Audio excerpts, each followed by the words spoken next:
Hello and welcome back to my Saints Row the Third challenge mini-series where I attempt to answer the question, can I complete the game without purchasing a single upgrade? The short answer? I think so. The long answer?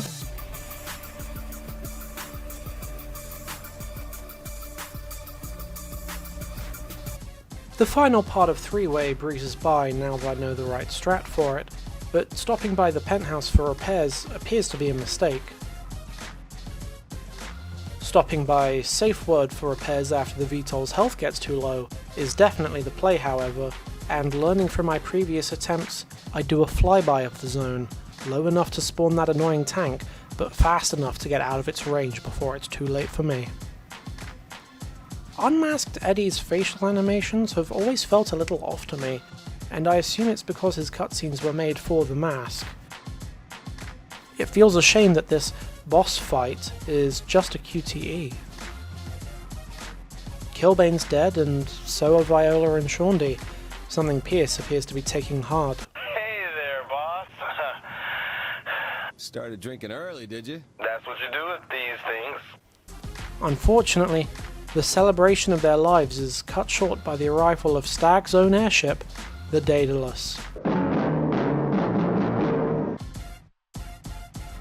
Planting the bombs is mostly easy compared to what's to come, the Cyrus boss fight. I can deal with the foot soldiers, and I'm fairly certain I could deal with just Cyrus.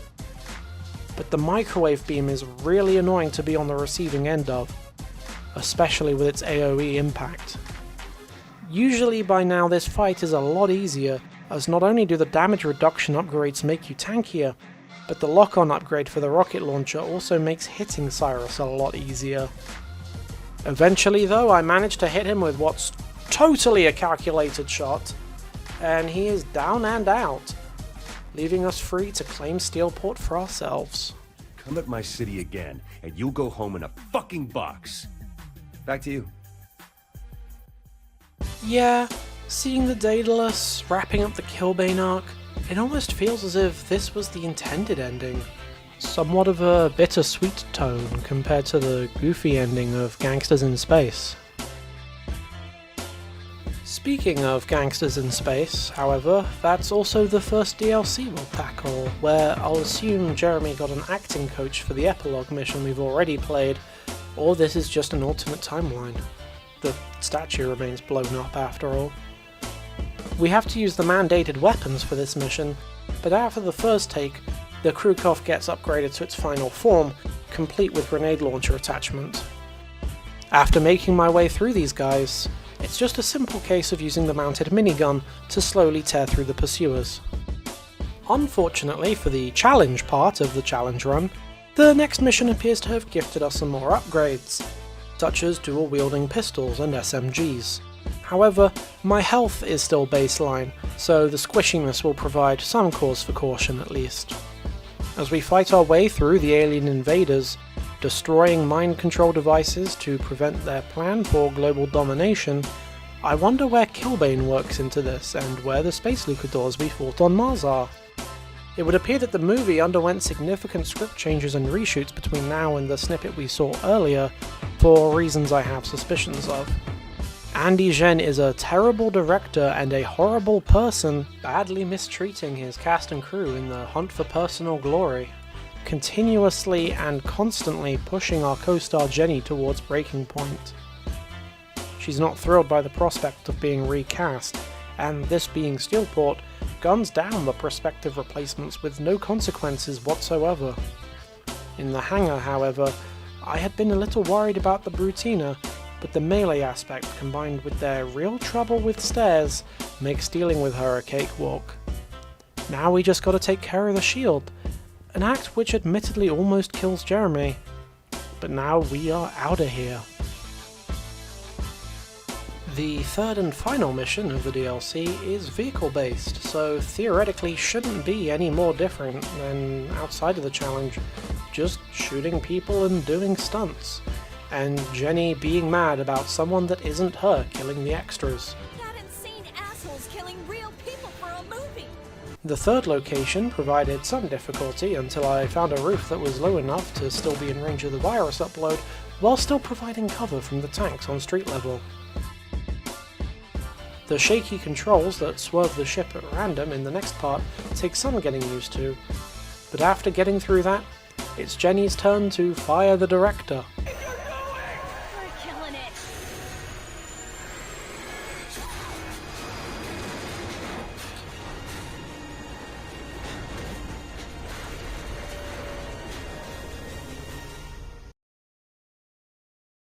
Up next is the trouble with clones, as we get a call from a fan who needs our help. You don't know me, but I'm your biggest fan. Likely the guy who asked us to sign the comic book, Jimmy somehow got his hands on one of Loren's brute cloning chambers and made an imperfect copy of Johnny Gat. After a couple of shootouts, it's time for a grand chase. Let's get it out of the way. Yes, the game upgrades the rocket launcher.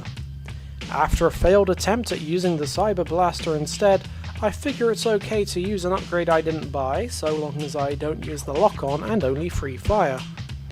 This attempt also fails in the exact same space, hammering home the importance of keeping explosions at a further range than right next to the car.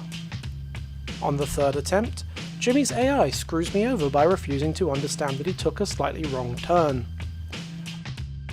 I didn't fully see what ended the fourth try. Number 5, Jimmy happens again. Try 6 gets further than the others but still fails, and 7 is off to a fantastic start, ending around the same place as 6, as does 8, but at least we got this impressive helicopter flip. Attempt 9 gets even further than that, but at this point I'm very frustrated with Jimmy's AI, and seriously, just give me the wheel. As attempt 10 starts, I've had to do this more than the ambassador mission in the ship, and having already used the lock-on mode on the RPG in a previous story mission, decide it's time to give up on just free fire and see if the lock-on saves us. Turns out, not to matter because of Jimmy again, who realizes what he has to do after I die. Writing an annoying character and having another character get annoyed doesn't make the annoying character any less annoying. I didn't give up at Stag Party, however, and I'm not going to give up here. So alright, let's just skip to the end. How many attempts did it take to get through this? Alright, cool. Let's move on. Tour de Farce presents us with protecting Pierce while he cosplays as Aisha, Gat's deceased wife, by calming down the crowd with the restorative power of bees. There's a close call involving a police officer, but everything goes our way right up until a cutscene stops us from saving Aisha. Again. With the final mission in the DLC, we get a taste of what would become the core of Saints Row 4, the superpowers. What's shown here is way stripped down compared to the sequel game, but the sprint feels identical to what I remember, with the exception of not being able to sprint attack, which is a real inconvenience when sprinting up to someone knocks them down. This mission involves just sprinting to a place, fighting some people, then sprinting to the next place to fight some more people. Despite Jimmy's claim that I'm invulnerable to damage in this form, that is very much not true, so I do still have to be careful with the minigun brutes.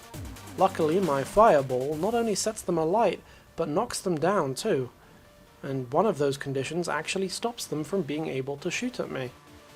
So now we sprint to the bridge, clear out these guys too, and onto another on-rails helicopter rocket launcher segment. Things move slower than I'd like, but we get there in the end. Question mark? Alright, that is all the story missions done. So, I may as well try out the side activities. Should probably just start with the trafficking near Jimmy's house since we're already here. And oh no! Don't like that. Okay, this may be harder than expected. Let's start with an easier difficulty. Yeah, sure, a gang op. What? Why is my explosive weapon slot empty? Why is the gang op on the roof? Alright, new plan. An easy snatch. And a shiny new rocket to fill the hole in my inventory, thanks!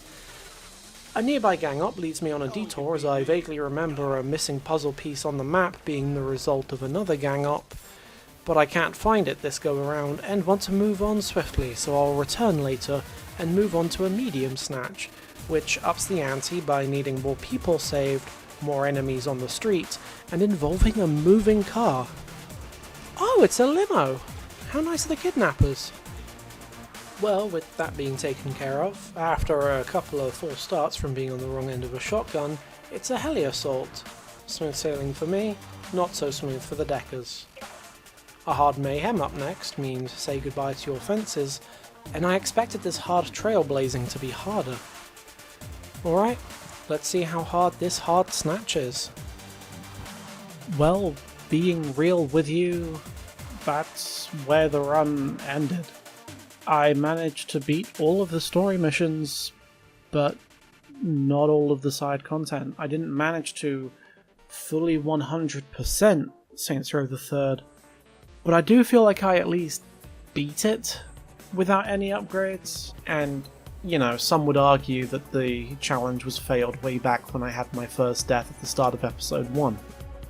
And due to a UI misunderstanding, Jeremy's save file has been deleted, so I won't be able to try again without recompleting the whole rest of the game.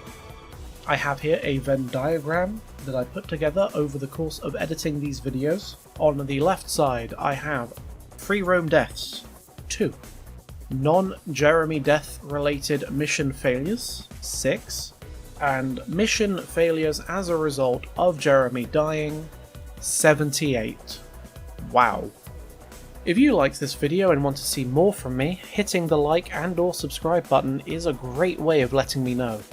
You can leave a comment if there's another game you'd like to see me try to tackle on the channel, and if you want to provide financial support, which is never required but always appreciated, the channel has both a Patreon and a Ko-fi linked below, allowing you your choice of platform.